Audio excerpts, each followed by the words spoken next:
కూటమి ప్రభుత్వం తన ఆస్తులపై కూడా దాడి చేసేందుకు కుట్రలు చేస్తుందని మాజీ మంత్రి అంబటి రాంబాబు ధ్వజమెత్తారు. గుంటూరులో ఆయన మీడియాతో మాట్లాడారు. తనకు సత్తెనపల్లిలో ఉన్న 22 ఎకరాల పొలానికి సర్వే పేరుతో నోటీసులు ఇచ్చారని, తాను లీగల్ గా కొనుక్కుంటే దాన్ని నోటీసులు ఎలా ఇస్తారని ప్రశ్నించారు. అధికారం ఎవరికి శాశ్వతం కాదనే విషయాన్ని చంద్రబాబు, లోకేష్ గుర్తుపెట్టుకోవాలని అంబటి సూచించారు. భవిష్యత్తులో గుంటూరులోని తన ఇంటికి కూడా నోటీసులు ఇస్తారేమో అని వ్యాఖ్యానించారు. లీగల్ దాడులతో పాటు ఇవాళ నా ఆస్తుల మీదకు దాడులు చేయాలనేటువంటి ప్రయత్నం ప్రభుత్వం చేస్తుందని చెప్పడం కోసం మీ ముందుకు ఇవాళ నేను వచ్చాను. రాజుపాలెం మండలంలో ఒక 22 ఎకరాల పొలం ఉంది. దీనిలో ఒక స్విమ్మింగ్ పూల్ ఉందట. అందువల్ల దీన్ని చెక్ చేయాలి అని చెప్పేసి మళ్ళీ నోటీస్ ఇచ్చారు. This is also illegal. దానిలో స్విమ్మింగ్ పూల్ లేదు, ఒక బావి ఉంది, ఒక గెస్ట్ హౌస్ లాంటిది ఒక పెంకుటింటిది ఉంది. ఉంటే కట్టుకోకూడదా మా పొలంలో? అది తప్ప? What is this? లడ్డూలో ఏదైనా ఉంది అని ఉంటే తేల్చాల్సింది డిపార్ట్మెంటు, తేల్చాల్సింది ల్యాబ్లు, తేల్చాల్సింది సిట్టు, తేల్చాల్సింది సిబిఐ. ఎవరువయ్యా నాకు అర్థం కాదు. ముఖ్యమంత్రి అయితే జగన్మోహన్ రెడ్డి గారి మీద కోపం ఉంటే ఆయన హయాంలో జరిగిపోయిందని చెప్పేసి తప్పుడు ప్రచారం చేస్తే, ఈ తప్పుడు ప్రచారం చేయబట్టే ఇవాళ ఇన్ని అరిష్టాలు జరుగుతున్నాయి రాష్ట్రంలో. ఇప్పటికైనా గ్రహించమని మనం చేస్తున్నాం. సమాజాన్ని రెండుగా చీల్చేయాలనుకుంటున్నాడు. చీల్చేసి ఏదో దానిలో లబ్ధి పొందాలని అనుకుంటున్నాడు. ఇది సరైనటువంటి విధానం కాదని కూడా చెప్పదలుచుకున్నాను.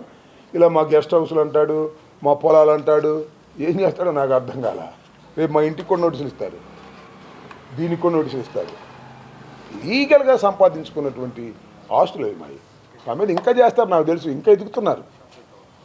ఏదో లిక్కర్ ఎదుగుతారంట, ఆ ట్రాన్స్పోర్ట్లు ఎదుగుతారంట, నన్ను 18 రోజులు పెట్టడం కుదరదంట, ఇంకా పెట్టాలంట. పెట్టుకోండి, ఎవడు కదా పెట్టుకోండి. నేను మొన్నే చెప్పా కదా, సెంట్రల్ జైల్లోంచి వచ్చేటప్పుడే చెప్పా మళ్ళా వస్తానని. భయపడే ప్రశ్న లేదని మనం చేస్తున్నాం. భయపడి రోజు చచ్చే కంటే ఒకేసారి చూసుకుంటాం ఏదైనా ఉంటే.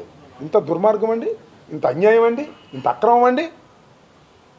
మమ్మల్ని ఎంట పడతారా? పడని చూద్దాం. అన్నిటికీ ప్రజలు ఉన్నారు, పైన భగవంతుడు ఉన్నాడు. గుర్తుపెట్టుకోండి. అన్నిటికీ సమాధానం చెప్పే రోజు ఒకటి వస్తుంది చంద్రబాబు నాయుడు గారు. మీ ఘోరాలకి క్రూరాలకి ప్రజలు చూస్తూ ఊరుకుంటారని అనుకోకండి. 2 సంవత్సరాలు అయిపోయింది, ఇంక 3 సంవత్సరాలు ఉంది, అంతేగా. ఇంకా దగ్గరికి వస్తుంది. దగ్గరికి వచ్చినా తెలిసిద్ది మీకు దీన్ని మజా ఏంటో, ప్రజల్లో ఎంత వ్యతిరేకత ఉందో అప్పుడు తెలుసు. వాళ్ళు భేటీలు అవుతూనే ఉంటారు, మాట్లాడుకుంటూనే ఉంటారు, ఏ పథకాన్ని అమలు చేయరు. ఏంటి నాకు అర్థం కాదు. వెంకటేశ్వర స్వామికి ఇవాళ జరుగుతున్న కొండ మీద ఏం జరుగుతుందో చూశారుగా. ఆ చైర్మన్ గారి వ్యవహారాలు, ఈ వ్యవహారాలు అన్నీ అసలు ఒక్క అభివృద్ధి కార్యక్రమం లేదు, ఒక్క సంక్షేమ కార్యక్రమం లేదు.